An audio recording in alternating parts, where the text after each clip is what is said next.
Welcome back. I'm back. Last time we had a very long video on the developmental phases in the lifespan of an organization. Remember, startup, growth, maturation, and decline.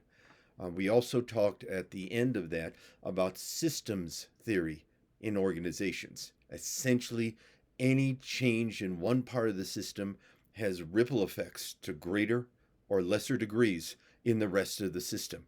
Nothing is done in isolation in a system. What I'd like to talk to you today about is a sort of a bridge between what we talked about last time about the developmental phases in the lifespan of an organization to where we're going in the future video sessions. That is, understanding workers and the nuts and bolts about organizational communication. And this bridge is something you may not guess what it would be, and it is how decisions are made within an organization. Granted, decisions are made differently depending on what phase of the organization it is.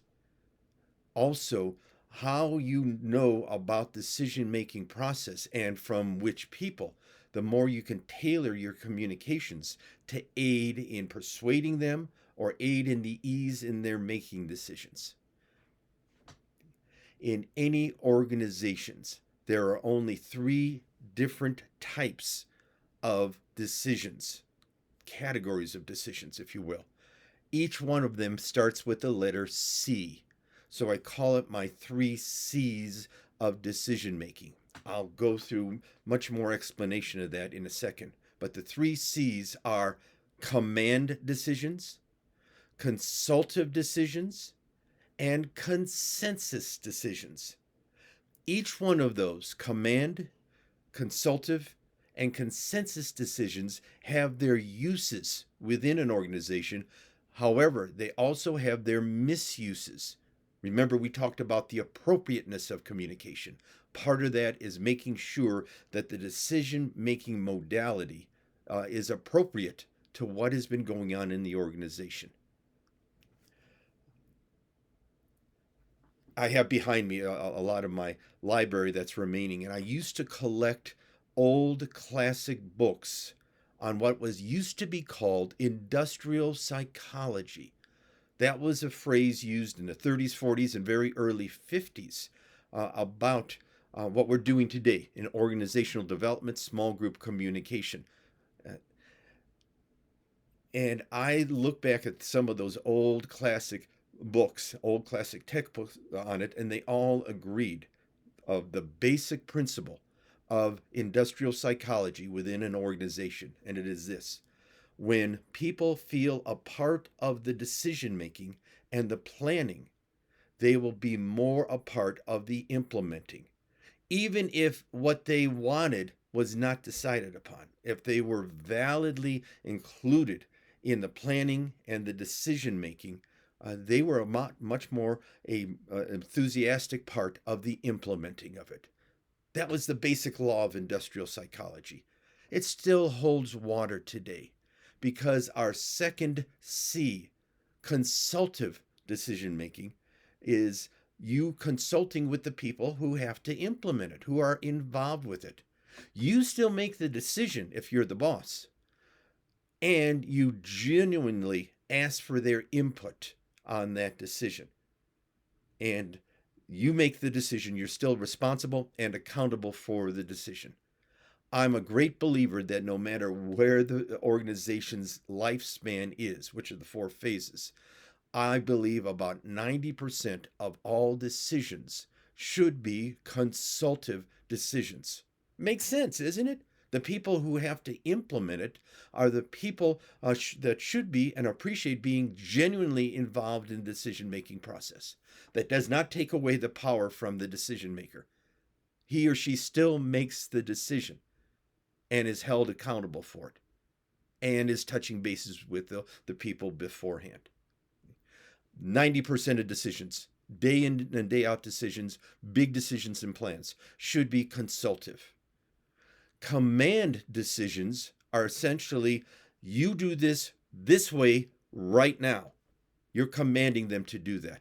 Those kinds of decisions, maybe 5% of those decisions, are when policies or procedures are in place, when there's also a time pressure. So those are usually more evident in mature phases of an organization or decline phases of an organization. When things are known, you do it right now in this way, and I want it done by then. That's a little pressure. Our third C is consensus decision making. These are decisions that everybody makes and probably are most appropriate when it is a new organization. We don't know where we're going in the startup phase of an organization, or we're encountering a new situation and we just put it out there to everybody involved. How should we do this, folks? Even if that means gaining a unanimous decision or bringing it even to a vote. A consensus decision are 5% of the situations as well that are in a new situation or with new people or a part of transforming a group into a team where there's more team ownership in their decisions. Again, 90% of decisions should be consultative decisions based on the basic law of industrial psychology. When people feel involved, they'll be a lot more involved in the implementing.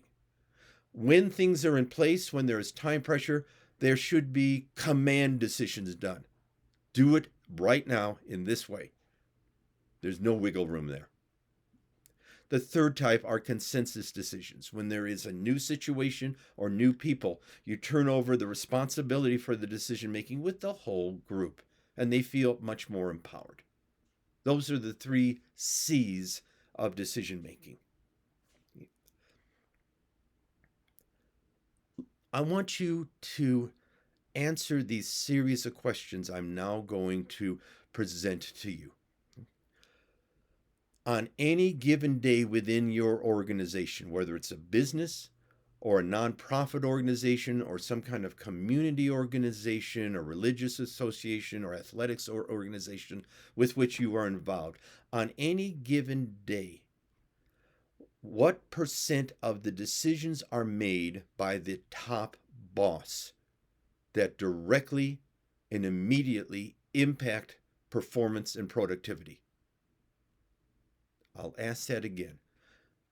On any given day, what percentage of the decisions are made by the top boss? Those decisions immediately and directly impact individual performance or group productivity on that given day. Okay, that's at the very top. Let's go down one step to a manager or department head level. What percentage of the decisions are made by that person that immediately and directly impact performance and productivity on a given day? Same question, but just at a level below that. Let's go one level below that at a line supervisor level. What percentage of the decisions that person makes per day immediately impacts worker or participant performance or productivity? Finally, at the worker bee level, at the laborer level, what percentage of the decisions they make on a given day immediately and impactfully affect performance or productivity? Those series of questions with the answers you give in good organizations follow this, a pyramid, that the top level people on any given day will make only a minimal amount of decisions that immediately impact performance or productivity. At the manager level, there's maybe 5-6% of the decisions made that immediately impact performance or productivity. At the line supervisor level, many more, maybe 25-30% of the decisions are made that immediately impact performance or productivity. And at the worker level, of the implementer level, there is all the decisions they make impact performance and productivity. An organization has to know this. The top boss makes plans, long-term strategic goals and tactical plans. The department head looks at weekly impacts. The immediate supervisor looks at shift impacts, but the immediate performances are done by the people who have to implement them. Now, bad organizations is just upside down to that. Is that the top boss makes all of the decisions that attempting to make impact performance or productivity. It doesn't work. All the way down to the worker level, the implementer level, they feel like they have no power, and so they don't really care. Here is another common way of what happens in organizations with my fancy dancy diagram. It's the hourglass way, that the top bosses make too many decisions, eliminating or bypassing the middle bosses and going directly to the workers. So there's a gap in the communication flow in the decision makings. Is that making sense? Any decision in an organization that affect individual performances or group productivity should be empowered to the people who have to implement them, so that a lot of the decisions are going down the pipeline, honoring the people who have to put those into implementation on a day in and day basis. Those are solid organizations, empowering, enabling the people who have to have the biggest impact, to give them power and leeway to do so. Decisions and how they're made in organizations is a direct representation of how good the communication has been. So think about the decisions in different organizations and see what percentage are consultative. Hopefully they're 90%. Maybe 5% are command, and 5% are consensus decisions, depending on the organization and situation. And hopefully decisions are made that enable or empower people who implement those to make the decisions on day in and day out basis. Think about these things. I'll talk with you in a couple days.